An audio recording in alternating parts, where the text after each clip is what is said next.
Non tornerò sui numeri tecnici del rendiconto del 2021 perché in maniera dettagliata già il relatore ha inquadrato, diciamo così, i numeri di questo bilancio.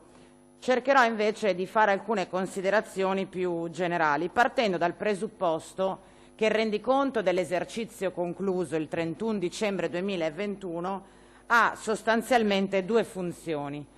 La prima è indubbiamente quella di rappresentare gli esiti contabili di natura economica e di natura finanziaria dell'ente amministrato. Ora, sul punto è evidente che la Regione del Veneto ha i conti in ordine, che ha adempiuto agli obblighi di legge per contenuto e tempi. Questo lo ha messo in evidenza in maniera precisa e anche approfondita il relatore, ma anche la Corte dei Conti nel corso del giudizio di parifica, e credo sia un elemento importante in una fase in cui la finanza pubblica certamente ha una sua funzione e un suo ruolo. Dentro dunque una analisi di natura tecnica di correttezza formale dei conti della Regione del Veneto, credo che con la stessa, chiarezza e trasparenza dobbiamo dire che l'amministrazione della Regione del Veneto è in una situazione di disavanzo di bilancio. Lo dico perché molto spesso nella narrazione anche appena sentita sembra che stiamo nella regione dove va tutto esattamente bene. In realtà la Regione del Veneto ormai da diversi anni presenta una situazione di disavanzo e oggi, o meglio il 31/12 del 2021, abbiamo chiuso l'esercizio con circa 1,5 miliardi di disavanzo, malgrado un impegno costante dell'amministrazione regionale di recupero del disavanzo. Allora cerchiamo di capire come mai la regione virtuosa ed eccellente da diversi anni è obbligata in un recupero di disavanzo. La prima ragione deriva dall'aver utilizzato lo strumento del cosiddetto Fondo Anticipazione Liquidità negli anni 2013 e 2014, operazione legittima naturalmente dal punto di vista contabile, che ha portato però questa regione a spendere in spesa corrente risorse rilevanti in quei 2 anni, e oggi noi a tanti anni di distanza siamo ancora impegnati nel recupero di quel debito di spesa corrente. Lo dico perché, se non ricordo male, in quegli anni il presidente della giunta era sempre il presidente Zaia. Mi pare che l'assessore al bilancio fosse il presidente Ciambetti, quindi immagino che questa maggioranza si ricordi bene come nel 2013 e nel 2014 abbiamo speso in spesa corrente tanti soldi e dal 2014 al 2021 siamo impegnati nel ripianare quei debiti. Posso andare avanti, Presidente? Grazie.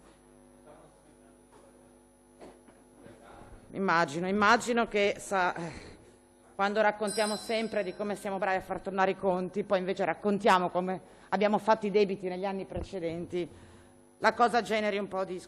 E lo stesso meccanismo è quello che si è verificato quando abbiamo appunto utilizzato il cosiddetto strumento del DANC.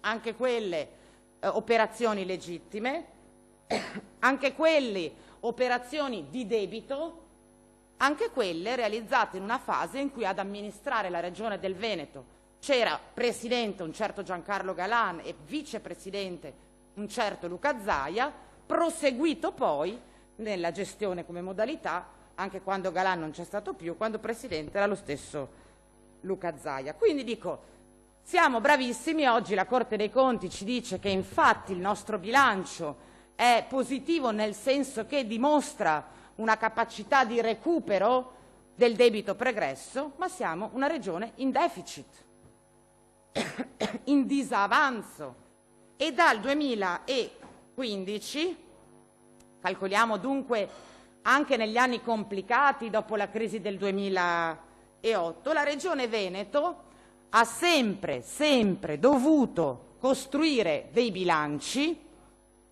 con risultati di amministrazione positivi, quindi dal 2015 sono più le risorse che noi incassiamo dai cittadini del Veneto e dallo Stato che quelle che investiamo sul territorio, quindi chiudiamo il bilancio in attivo, e dal 2015 siamo costretti per le operazioni legittime ma discutibili di debito, di indebitamento, negli anni quando appunto Galan e Zai amministravano questa regione, dicevo, dal 2015 abbiamo risparmiato, abbiamo incassato più di quello che abbiamo speso e tutto il risparmio l'abbiamo dovuto investire per ridurre il debito, lo stock di debito. Allora, e probabilmente questa modalità di gestione delle risorse regionali dovrà continuare per ancora qualche anno, perché per recuperare il 1,5 miliardi di debito che ancora, di disavanzo che ancora abbiamo, ancora per qualche anno la Regione del Veneto dovrà, anziché investire ciò che si risparmia, utilizzare i risparmi per coprire i debiti accumulati dalla medesima amministrazione qualche anno fa. Tant'è che, ad esempio, solo nel 2021, il rendiconto che dovremmo andare ad approvare oggi, la Regione del Veneto risparmia 1,2 miliardi, cioè abbiamo incassato 1,2 miliardi in più di quello che abbiamo restituito in termini di servizi e di beni, e quel 1,2 miliardi siamo costretti a utilizzarlo per ripianare il debito. Questo lo dico perché quando la Corte dei Conti nel giudizio di parifica ci spiega giustamente che siamo una regione virtuosa, lo fa perché stiamo correttamente costruendo dei bilanci dal 2015 in poi finalizzati esclusivamente al ripiano del debito pubblico. Ad esempio, non solo dal 2015 siamo impegnati in questa operazione di recupero del debito accumulato negli anni pregressi, ma ormai da diversi anni la Regione del Veneto è anche impegnata in una rilevante politica di non investimento pubblico. Solo nel 2021, ad esempio, sono stati investiti, andando a mutuo per realizzare opere, soltanto 20 milioni di euro, quando avremmo invece una, come dire, capacità di investimento, quindi di ambito di indebitamento consentito anche dalla finanza pubblica, di oltre 200 milioni di euro. Cioè, anche se volessimo essere la regione virtuosa che recupera il debito, le regole della finanza pubblica ci consentirebbero, proprio per come è costruito il nostro bilancio, di poterci indebitare per spese in conto capitale di oltre 200 milioni, e cioè di avere tutte le risorse che servirebbero per costruire infrastrutture e opere, e noi non lo facciamo. Nel 2021 soltanto una ventina di milioni di euro, sostanzialmente per qualche contributo e per adempiere alcune obbligazioni rispetto ad alcune infrastrutture viarie note. Quindi risparmiamo per pagare i debiti vecchi, non facciamo mutui per costruire il Veneto del futuro, spendiamo anche qua ormai da un po' di anni diversi milioni di euro, nel 2021 sono 7 più o meno, per sostenere il costo finanziario di operazioni finanziarie appunto sui cosiddetti derivati. E dunque cosa rimane alle cittadine e ai cittadini del Veneto? Ecco, io direi che la gestione del rendiconto 2021, per come pare a me e a noi, è una gestione finanziaria tipica della fase dell'austerity. Non so se ve la ricordate. Quell'Europa che alla Lega Nord non piaceva tantissimo. Quell'Europa dei conti pubblici in regola. Quell'Europa della finanza pubblica e dell'equilibrio di bilancio come unica priorità. Insieme abbiamo fatto la battaglia nel 2020 per cambiare quell'Europa e spiegare all'Europa, cioè agli Stati, che in fasi delicatissime cruciali come quella che stiamo vivendo, la finanza pubblica certo va garantita, ma non può essere l'unica finalità attraverso cui noi misuriamo la qualità delle politiche pubbliche. E invece la Regione del Veneto, da quando c'è questo Presidente, cioè da un po' di anni ormai, devo dire, perché quando non era Presidente era Vicepresidente, la Regione del Veneto invece ha scelto di stare su quella modalità di impianto. Risparmio, abbatto il debito, non investo, sono più le risorse che incasso dai cittadini e dallo Stato che quelle che restituisco. Ora, delle due l'una, o perché non si sa cosa fare con queste risorse, quindi meglio fare cassetto, oppure c'è l'altra spiegazione altrettanto inquietante, perché questi numeri di bilancio, io immagino una famiglia, no? Una famiglia che anziché investire, cambiare la macchina, prendere una casa più grande, far studiare i figli, decide di ridurre le rate del mutuo. Perché lo fa una famiglia? Perché questa amministrazione non investe in questa regione?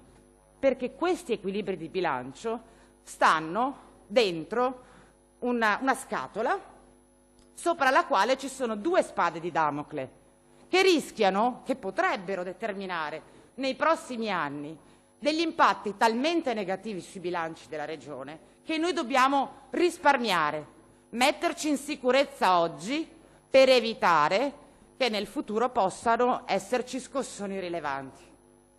La prima spada di Damocle si chiama Superstrada Pedemontana.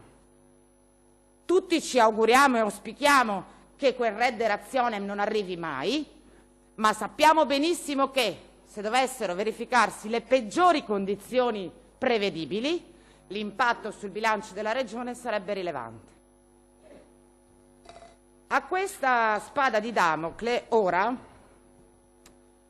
in questi anni, ne abbiamo aggiunta un'altra, rispetto alla quale il relatore Sandonà, infatti, la Corte dei Conti nel giudizio di parifica ci richiama. L'altra spada di Damocle, per citare appunto la relazione del procuratore della Corte dei Conti, si chiamano Olimpiadi Cortina 2026. Non a caso il Presidente della Corte dei Conti dice alla Regione del Veneto: tutto bene, abbiamo però come l'impressione che non ci sia stata e non ci sia una valutazione attenta, precisa e puntuale dei rischi e dunque delle ricadute che potremmo avere sul fronte del bilancio, qualora il piano di budget previsto, in particolar modo il riferimento ai conferimenti degli sponsor privati, dovesse andare non come è stato programmato.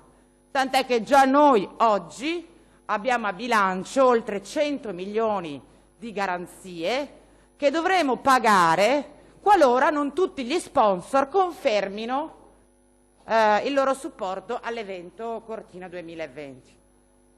Quindi ho come l'impressione, e ovviamente rispetto a Cortina 2026 e rispetto al giudizio di parifica della Corte dei Conti, lo cito giusto perché rimanga a verbale, è stato anche posto il tema della governance confusa dell'evento olimpico.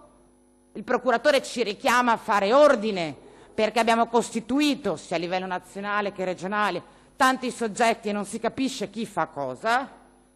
Ci richiama la Corte dei Conti, Presidente Sandonà, rispetto ai ritardi con cui stiamo presentando gli elaborati di progetto.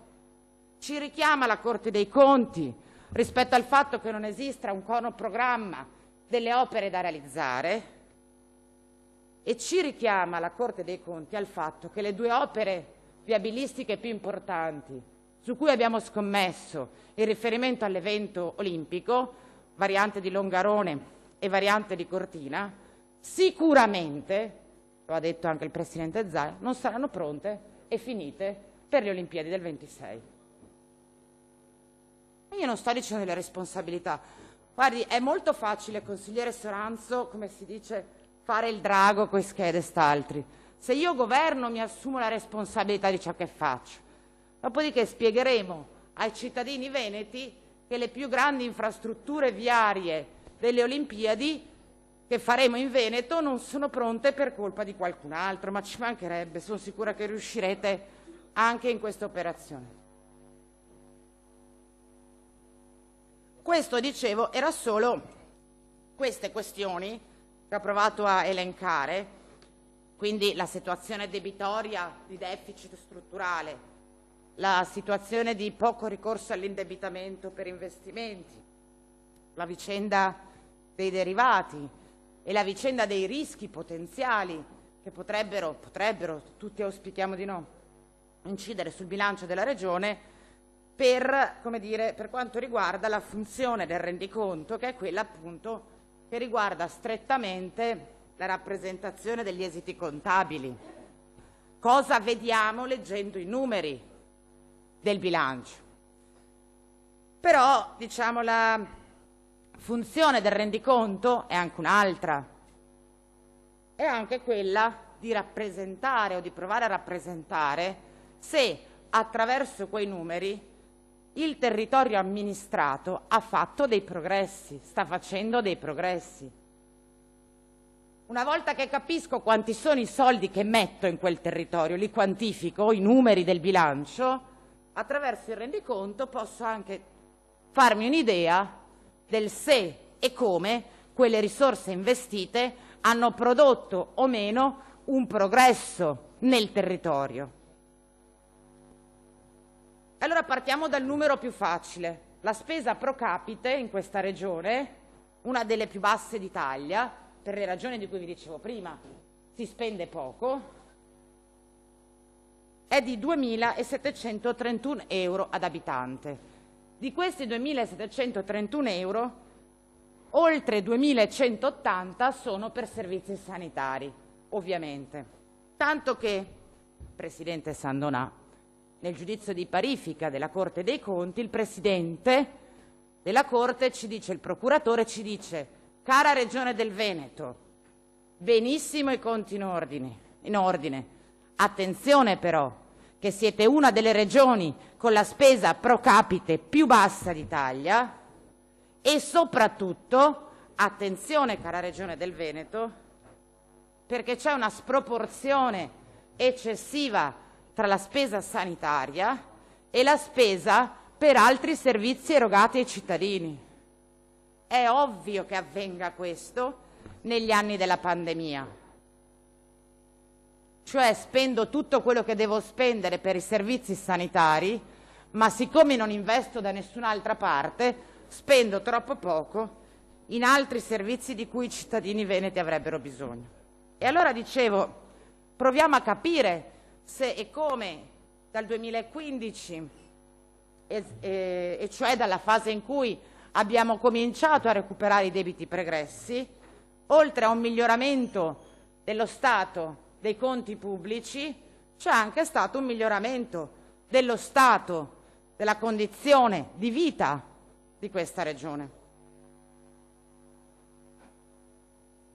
Allora, la Banca d'Italia certifica che dall'autunno del 2021 la fase di ripresa in questa regione si è indebolita. Un indebolimento dovuto principalmente inizialmente dalla difficoltà di approvvigionamento delle materie prime, dall'incremento dei costi energetici, fattori ovviamente aggravati poi nel 2022 dalla guerra e dal rialzo dei contagi. Cioè noi dobbiamo analizzare la situazione del Veneto del 2021 e in ottica del 2022 partendo dal presupposto, penso condiviso, che l'emergenza non è finita e che anzi all'emergenza sanitaria si è aggiunta ora anche un'emergenza di natura economica e dunque sociale, e anche la fase di ripresa certificata fino a metà del 2021 si è già fortemente rallentata. E allora i dati del Veneto del 2021 e quindi il progresso nelle condizioni di vita delle persone a che punto è? Parto ovviamente dal tema più importante dal mio punto di vista, e cioè il tema del lavoro. In Veneto si è verificato nel 2021 un recupero rilevante del numero degli occupati, che ha riguardato praticamente quasi esclusivamente i lavoratori dipendenti, mentre continua il calo anche nel Veneto del lavoro autonomo. Il saldo sul 2021 è un saldo negativo, ma di questo recupero degli occupati si può parlare quasi esclusivamente di lavoro a tempo determinato. Oltre l'80% delle nuove posizioni di lavoro aperte nel 2021 in Veneto è a tempo determinato. Di questi, circa un quinto con durata inferiore a 30 giorni. Il lavoro femminile continua in questa regione un divario preoccupante di genere nel piano dell'occupazione. La differenza di donne che lavorano rispetto agli uomini in Veneto è la peggiore di tutte le regioni del nord. Abbiamo peggiorato il dato precedente all'inizio della pandemia. In Veneto nel 2021 il 65% delle imprese dichiarano di non essere stati in grado di trovare gli addetti di cui avevano bisogno, Fondazione Nord-Est. E questo sottende una grande questione legata ovviamente alla formazione, ma anche ad un tema più strutturale. In Veneto nel 2021, questa è una stima dell'Istat, l'indice di povertà assoluta per la prima volta ha superato il 6,5%. Il reddito pro capite della ricchezza delle famiglie venete nel 2021 è al di sotto della media delle regioni del nord-est e dal 2010 la ricchezza in Veneto è sostanzialmente rimasta invariata ad inflazione che aumenta. Le imprese in questa regione sono in difficoltà perché il Veneto è storicamente una regione caratterizzata da un'intensità energetica superiore alla media italiana e dunque in questa regione la crisi collegata all'approvvigionamento e ai costi dell'energia sarà una crisi che peserà moltissimo. E poi guardate, c'è la grande questione dell'emigrazione dei giovani, Fondazione Nord-Est. C'è ovviamente un fenomeno della mobilità giovanile per studio e per lavoro che coinvolge tutte le aree sviluppate dell'Europa, in particolare del nord Europa. È chiaro che anche in riferimento al tema dell'emigrazione giovanile il Veneto registra i dati peggiori di tutto il nord-est. Rispetto alla Lombardia, rispetto all'Emilia-Romagna, che certo fanno espatriare ma hanno una fortissima capacità attrattiva, tant'è che anche nel 2021 hanno presentato saldi positivi, tanti se ne sono andati ma molti se ne sono tornati. Il Veneto è l'unica regione del nord-est che anche in questo campo presenta un tasso negativo. Ora, dicevo che il rendiconto serve anche per rappresentare i progressi del territorio amministrato, dal punto di vista contabile ma anche dal punto di vista sociale. E io devo dire che i dati di questa regione rispetto al 2021 sono seriamente preoccupanti. La ripresa si è fermata, il lavoro che c'è è troppo spesso lavoro precario, le donne faticano a trovare un'occupazione, non c'è capacità di incrociare in maniera efficace la domanda e offerta di lavoro, cresce l'indicatore di povertà, la ricchezza di questo territorio si sta indebolendo e le imprese faticano e faticheranno. Ora, lo dico perché so già come va a finire questa discussione. Nessuno mette in discussione l'eccellenza di questi territori. Nessuno mette in discussione che il Veneto è la regione fatta dalle donne e dagli uomini che sono stati capaci di costruire un futuro di progresso per se stessi e per il Paese intero. Non c'è dubbio che il Veneto sia una Ferrari, ma se dentro la Ferrari nessuno ci mette la benzina, come avete fatto voi in questi anni, anche la miglior macchina del mondo, più performante, quando finisce la benzina, si deve fermare ai box.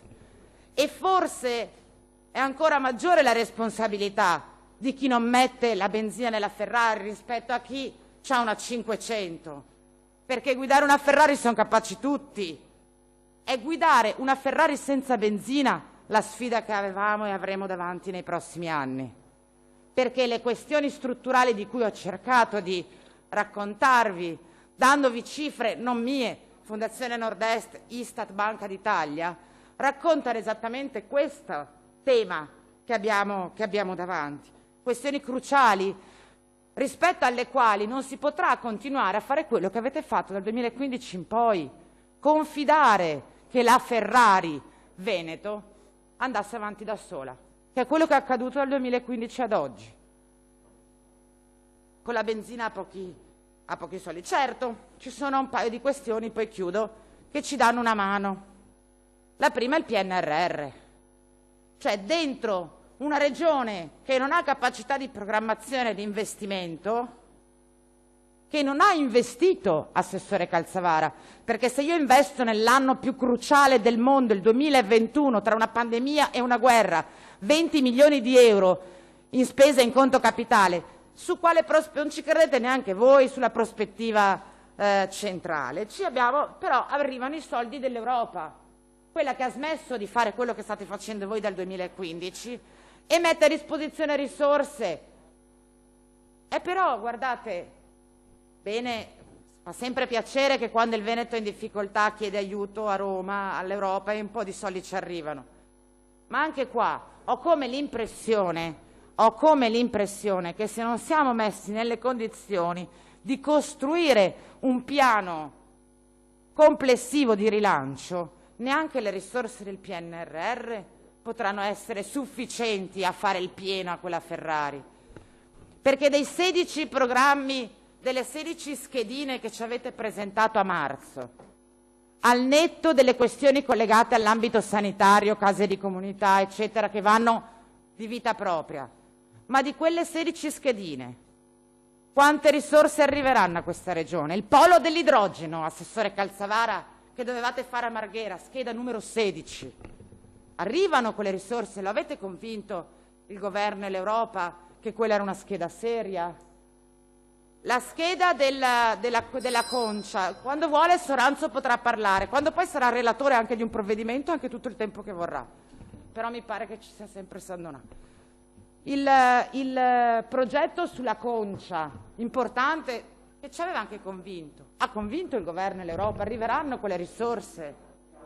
Faccio alcune domande. Colleghi, per cortesia. Collega Soranzo.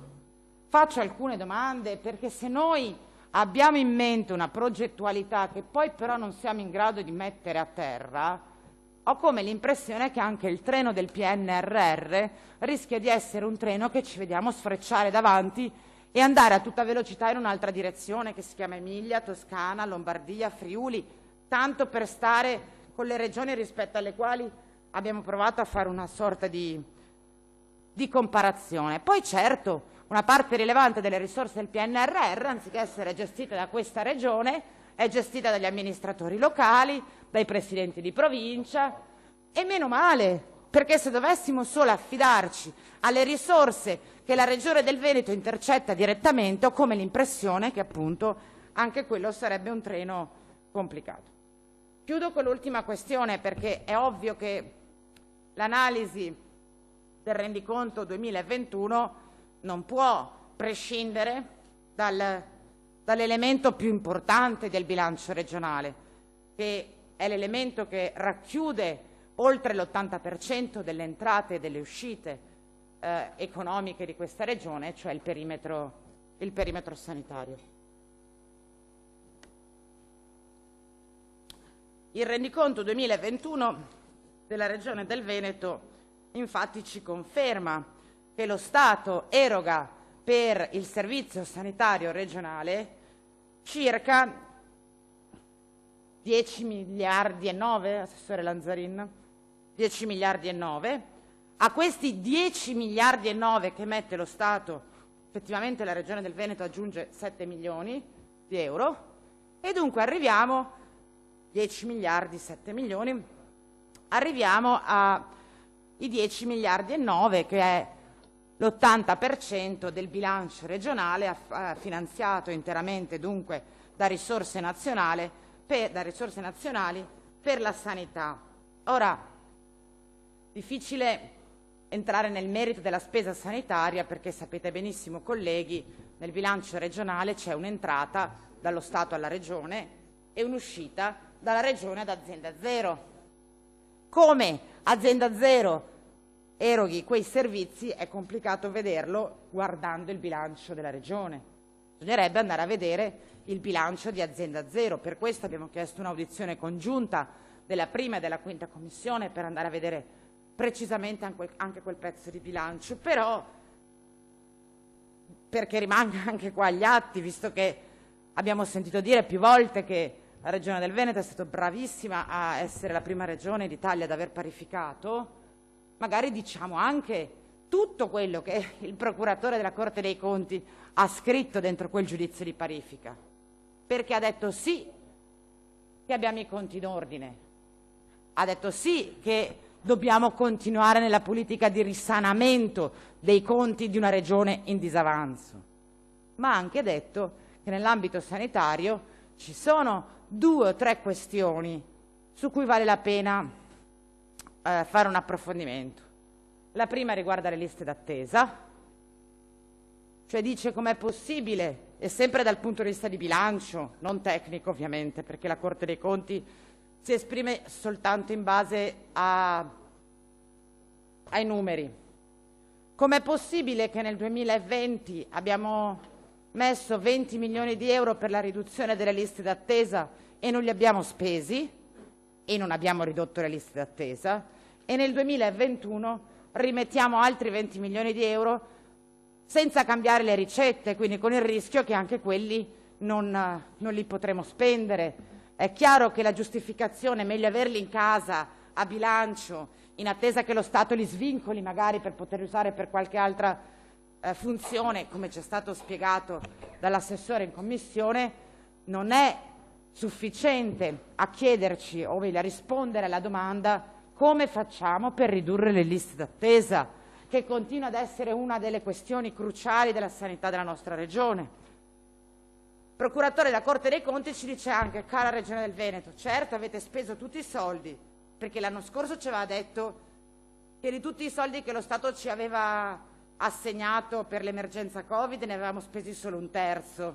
Noi quest'anno li abbiamo spesi tutti, infatti ci dice: bravi, li avete spesi tutti, ma 300 milioni di rimanenze di mascherine.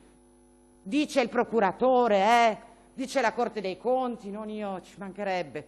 Forse 300 milioni di mascherine sono un po' tante. E soprattutto il procuratore della Corte dei Conti ci chiede se abbiamo capito come si fanno le assicurazioni per le coperture dei danni sanitari, rispetto alla quale, lo cito perché su questo il procuratore l'ha detto in maniera esplicita, tornerà la Corte dei Conti con un supplemento di indagine.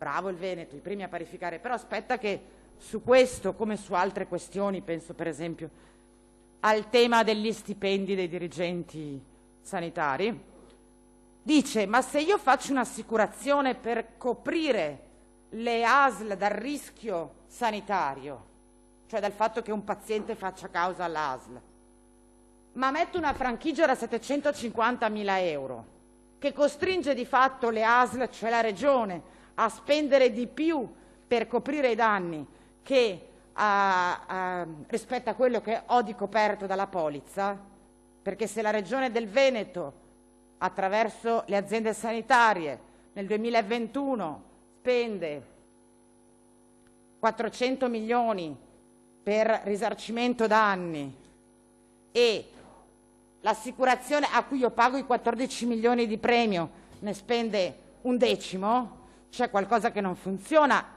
in quella polizza assicurativa.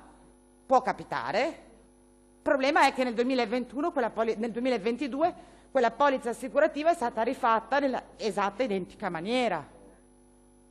Tant'è che la Corte dice: capisco che uno sbagli, ma quando poi rifai la polizza alla stessa compagnia, alle stesse condizioni, con la franchigia sempre a 750.000 euro, devo controllare che sia tutto in ordine, Presidente Sandonà, e quindi mi riservo di approfondire questa vicenda. Cito queste 3 cose che sono questioni, alcune rilevanti, penso alle liste d'attesa, altre importanti dal punto di vista economico, per dire che il perimetro sanitario è difficile da analizzare dentro un rendiconto in cui è riassunto da una voce di entrata e una voce di uscita, perché la riforma della sanità che ha costituito azienda zero, faccio notare che la sanità in Veneto è in positivo. Cioè, siccome ci lamentiamo che non abbiamo mai soldi per fare le cure, per dare le prestazioni, per assumere i medici, per aumentare gli stipendi dei medici, non abbiamo mai soldi, però nel perimetro sanitario è più quello che riceve che quello che dà. È inattivo il bilancio di azienda zero. Sì, assessore Lanzarini, se no vorrebbe dire che il rendiconto non è falso. Il bilancio di azienda zero è positivo, è inutile, però non abbiamo mai soldi per rinnovare le USCA, per migliorare i servizi di alcuni settori. Lo dico perché non si può piangere sempre il morto e poi avanzare sempre tutte queste risorse, perché il tema, e chiudo davvero, il tema è esattamente quello che dicevo all'inizio e quindi chiudo esattamente da dove ero partita.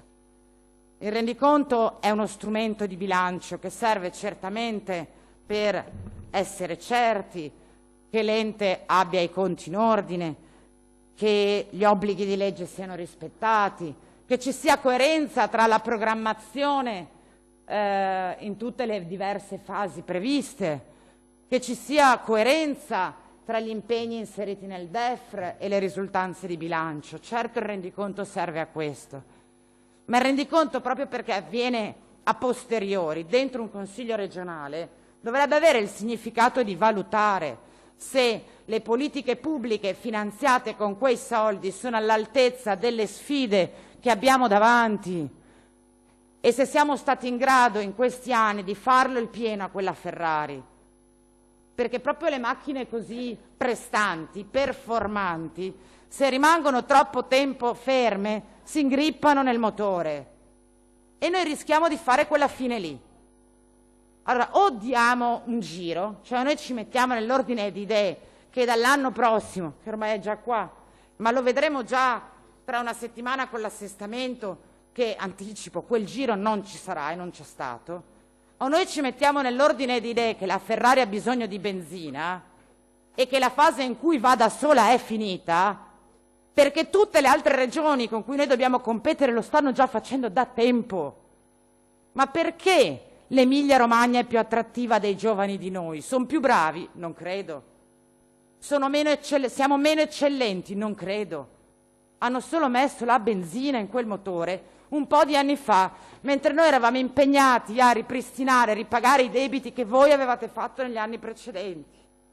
E mentre ci spiegavate che non serviva altro perché il Veneto è la terra meravigliosa.